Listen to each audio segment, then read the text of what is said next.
the camera which I've mounted there. Absolutely marvellous.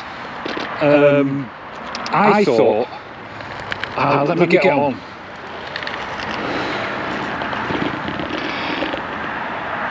This would vibrate something chronic and you wouldn't be able to see it. But as you've seen, you can. It's dead easy to read.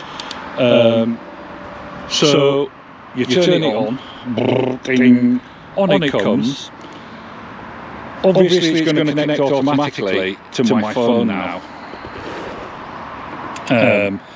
And setting it up is dead easy from scratch as well, because it'll automatically find your phone and you just... the instructions are so simple, you can't really go wrong.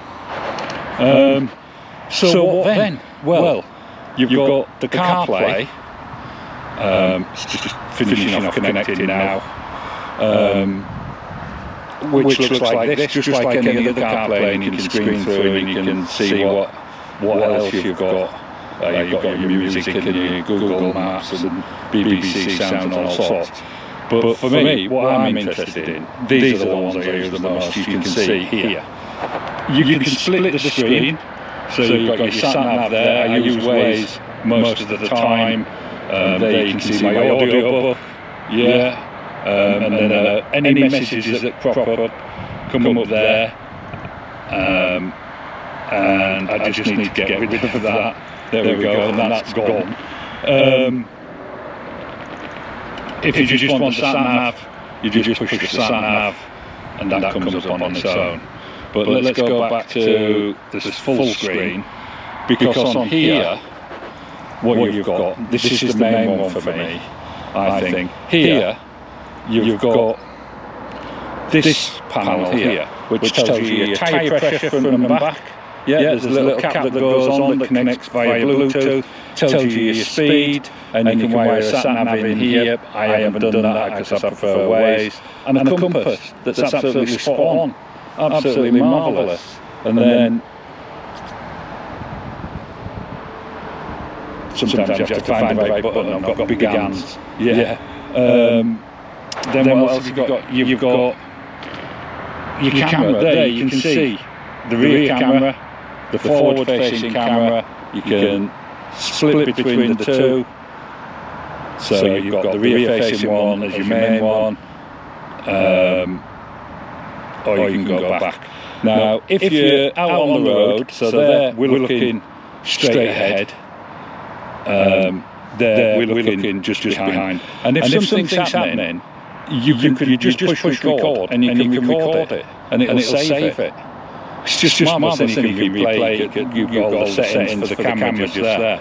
They're obvious, straightforward, easy to follow. If you want to go back to the home page, you do that, and then you can go back to your maps, whatever you want. Relatively easy to use on the hoof, even though it's vibrating about a lot, even when it's raining on it.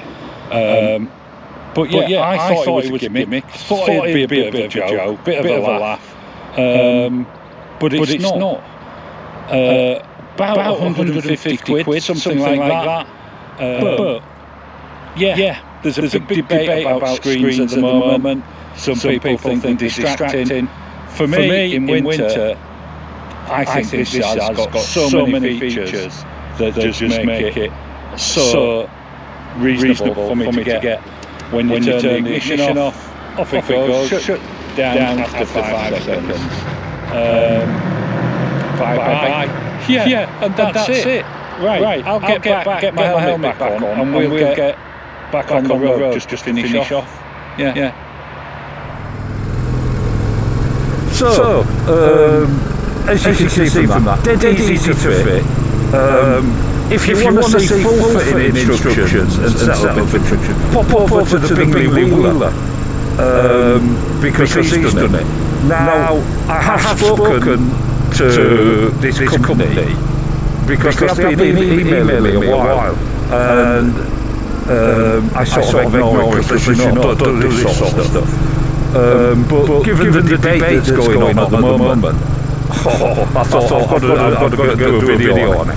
Now they've offered me a discount code and some money if you buy one from the link. But I'm not going to want that. So I'm going to talk to them and see if they can increase that discount that you get if you bought one for the share that I get. I don't know what it is. I can't remember. But they are about 150 to 175 pounds, something like that. I don't remember exactly. There is a new one with a slightly bigger screen. I know. Well, back to the debate again.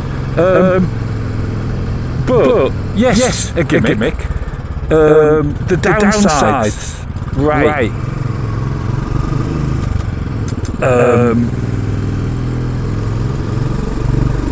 Taking it off. So if you've got to leave your bike anywhere, I haven't bothered taking it off. I just leave it. No one's touched it. And you can take it off as long as you bring an Allen key with you. Yeah, to undo the back. And then you're prepared to disconnect the wires, which are just, I've got all mine just down there, so they're on a screw. It's not difficult. But it is an inconvenience. Like I say, for me, it doesn't bother me.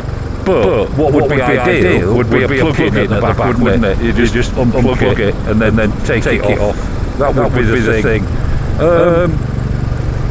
The advantages, I don't have my £1,500 phone out exposed to all the elements. No, being shaken and stirred, getting wet, running all that risk. Yeah. And so for me, what turned out as a bit of a joke, actually, I've found a really useful tool, and I am very pleased for it. So that's about it, really. Unusual one for my channel. I don't usually do this sort of thing. But there you go. What do you reckon? I will catch you in another butter, and you'll be seeing this quite a bit. Yeah, ta-ta.